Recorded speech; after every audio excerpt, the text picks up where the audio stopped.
퇴직 후 황혼 알바 전쟁, 8배 급증한 고령 노동의 진실. 은퇴만 하면 좀 쉬면서 여행도 다니고 하고 싶은 거 하면서 살아야지. 많은 분들이 이렇게 은퇴 후를 그려왔을 거예요. 삼시세끼 챙기며 손자 손녀도 보고 텃밭도 가꾸고 친구랑 바둑도 한판 두는 그런 살. 그런데 현실은 어떨까요? 오히려 은퇴하고 나서 더 바빠지고 더 힘들어지는 분들이 많아지고 있어요. 요즘 황혼 알바 전쟁이라는 말 뉴스나 주변에서 자주 들리지 않으세요? 노년층 알바가 8배나 늘었다는 통계 그냥 흘려들을 수 없어요. 그만큼 많은 사람들이 퇴직 후에도 경제적인 이유로 일을 계속해야만 한다는 뜻이거든요.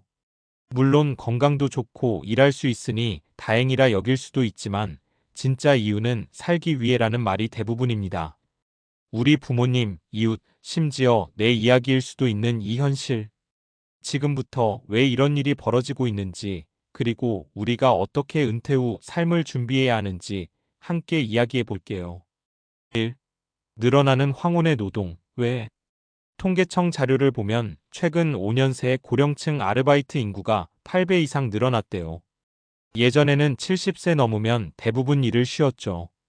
그런데 요즘은 편의점, 택배 분류, 청소, 경비, 마트 계산대까지 우리 어르신들이 일하는 곳이 정말 다양해졌어요. 그 이유는 간단해요. 은퇴는 빨라졌는데 수명은 길어졌기 때문이에요. 예전에는 5,560세에 은퇴하고 70세 전후로 생을 마감하는 경우가 많았죠. 지금은 은퇴는 여전한데 기대 수명이 83세가 넘어요. 무려 20년 넘는 은퇴 후의 삶을 준비해야 해요. 하지만 국민연금, 퇴직금, 저축만으로는 이 긴 시간 동안 안정적인 생활이 어려워요. 특히 자녀 교육, 결혼 등으로 은퇴 전까지 돈을 거의 다 쓰는 경우도 많죠. 결국 은퇴 후에는 다시 생계를 위해 노동시장으로 나가야 하는 겁니다. 2. 사례로 보는 현실적인 이야기. 사례 1. 68세 택배 분류 알바 김봉수 씨. 김봉수 씨는 68세. 원래 공장에서 35년을 일하다 정년 퇴직을 하셨어요. 퇴직금과 약간의 연금이 있지만 아내의 병원비와 손자 학비에 보태다 보니 3년도 안 돼 거의 다 썼다고 합니다. 그래서 요즘엔 새벽 4시에 일어나 택배 물류센터에서 박스를 분류하는 알바를 하세요. 하루 5시간 일하고 나면 허리도 아프고 무릎도 욱신거리지만 그래도 이렇게라도 벌어야 한 달이 돌아간다고 말씀하시더라고요. 사례 2. 63세 편의점 야간 알바 이영자 씨. 이영자 씨는 63세, 58세의 대기업 사무직에서 희망퇴직을 했어요. 여유로운 은퇴 생활을 기대했지만 자녀 결혼 자금으로 퇴직금의 대부분이 나갔고 남편이 병환으로 쓰러지면서 모든 게 달라졌죠. 지금은 밤 10시부터 새벽 6시까지 편의점 야간 아르바이트를 해요. 피곤하고 위험할 때도 있지만 낮에 남편 간병도 해야 하니 밤에라도 일하는 수밖에 없다고 합니다.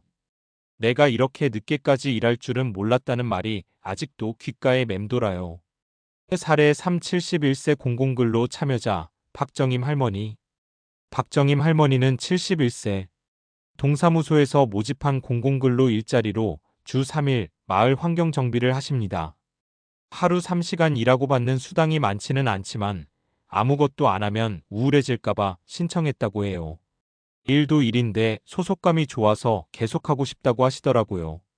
이분처럼 경제적 이유도 있지만 사회와의 연결감 때문에 일자리를 찾는 어르신들도 점점 많아지고 있어요.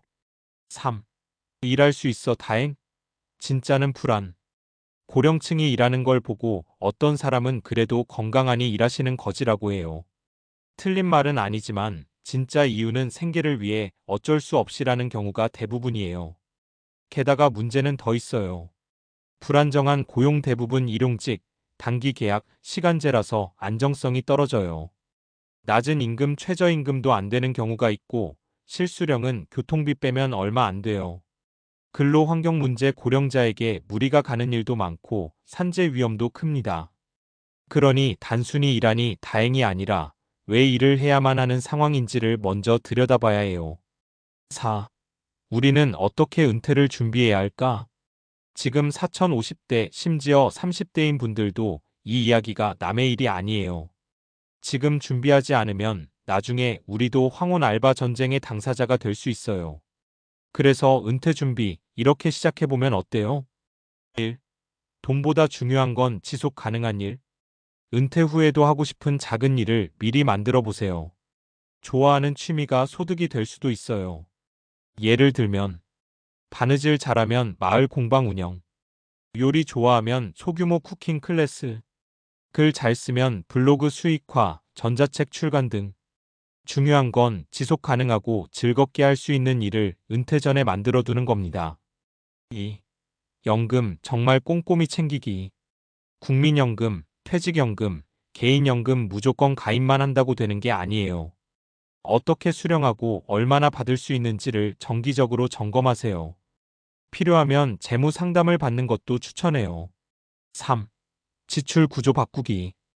은퇴 후엔 소득보다 지출 구조 관리가 더 중요해요. 노후 생활에 꼭 필요한 고정비를 줄여야 여유가 생겨요. 차를 줄이거나 없애기, 이사로 주거비 절감하기, 전기 지출 보험, 구독료 등 점검하기. 이런 것부터 천천히 바꿔보는 거예요. 마무리하며 퇴직은 끝이 아니고 새로운 인생의 시작이에요. 하지만 그 시작이 고단하고 불안하다면 누구라도 두려울 수밖에 없죠. 지금 우리의 부모님 혹은 몇 년 후에 나 자신이 황혼 알바 전쟁의 주인공이 되지 않으려면 지금부터 작게라도 준비를 시작해야 해요. 은퇴 후 삶이 일만 있는 게 아니라 일하면서도 사람답게 살 수 있는 그런 미래를 만들기 위해서요.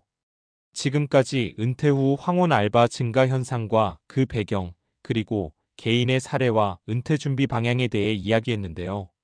여기서 자연스럽게 이어가면서 더 깊이 탐구할 만한 주제는 고령 노동 증가가 사회와 경제에 미치는 영향과 이를 해결하기 위한 정책적 사회적 대응 방안입니다. 왜냐하면 고령층의 노동 참여 증가가 개인 차원을 넘어 사회 전체에 미치는 영향이 크고 단순히 일을 더한다 수준을 넘어서 경제구조, 노동시장, 복지정책 전반과 연결되기 때문입니다. 과학적 논리적 근거를 토대로 이야기를 이어갈게요. 고령 노동의 증가, 사회와 경제에 미치는 영향. 고령층 노동 참여율이 증가하는 건 여러 긍정적 효과가 있긴 합니다. 1. 경제적 효과 생산성 유지와 소비 활성화. 고령층이 일을 계속하면 은퇴 후 소득이 줄어드는 문제를 일부 완화할 수 있어요. 이렇게 벌어들인 돈은 다시 소비로 이어지니까 경제 전체에 선순환 효과를 낼 수 있습니다.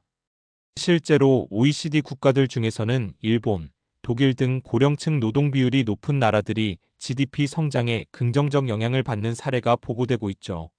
하지만 여기서 주의할 점은 고령자가 무조건 오래 일하는 게 좋다는 말은 아닙니다. 이 건강과 생산성 문제. 과학적으로 보면 나이가 들수록 근골격계 질환, 만성질환, 인지 능력 저하 등 건강 문제가 늘어납니다. 이런 상태에서 무리하게 일하면 생산성은 떨어지고 오히려 의료비 증가와 산재 위험이 커집니다. 미국의 연구에 따르면 65세 이상 고령자의 근로 능력과 업무 집중도는 젊은 층보다 낮고 재택근무나 탄력적 근무 환경이 중요한 이유도 여기에 있습니다. 즉, 무조건 오래 일하는 게 아니라 적절한 형태와 조건의 노동이 필요하다는 과학적 근거가 많습니다. 3. 사회적 부담과 불평등 심화. 고령 노동자가 많아지면 젊은 세대 일자리가 줄어들 위험도 있어요. 특히 비정규직 일자리 경쟁이 심화됩니다. 경제가 불황이거나 자동화가 빠르면 일자리 쪼개기 현상도 일어나죠. 또한 고령층 내에서도 경제력이 차이나 일부만 일자리를 잡는 내부 불평등도 나타납니다. 해결을 위한 정책적 사회적 대응 방향. 과학과 논리적 근거를 바탕으로 고령 노동 문제를 풀려면 단기적 장기적 대책이 모두 필요합니다. 1. 유연한 노동 환경 조성. 고령자에게 맞는 건강 친화적 일자리 제공. 재택근무, 시간제 근무 확대. 직무 재설계자부 리디자인을 통해 무리 없는 업무 배분.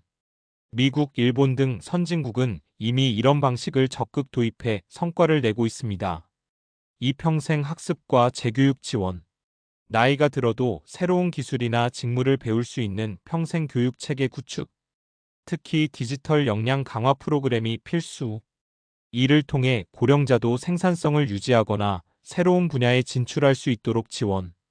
과학적 연구에 따르면 뇌는 나이 들어도 학습 능력이 완전히 사라지지 않으며 적절한 자극으로 신경 가소성을 유지할 수 있다고 하니까요. 3. 충분한 사회 안전망 구축. 기본소득이나 보장성 높은 연금 강화로 일하지 않아도 최소한의 삶 보장, 의료비 요양 서비스 확대, 돌봄 노동 지원. 이렇게 해야 고령자가 경제적 필요 때문에 건강을 해치며 억지로 일하는 악순환을 끊을 수 있습니다. 결론적으로 황혼 알바 전쟁은 단순히 개인의 문제를 넘어서 우리 사회가 함께 고민하고 풀어야 할 구조적 문제입니다.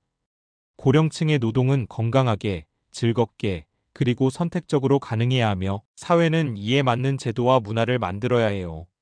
그래야 우리 모두가 더 오래, 더 행복하게 살아갈 수 있습니다.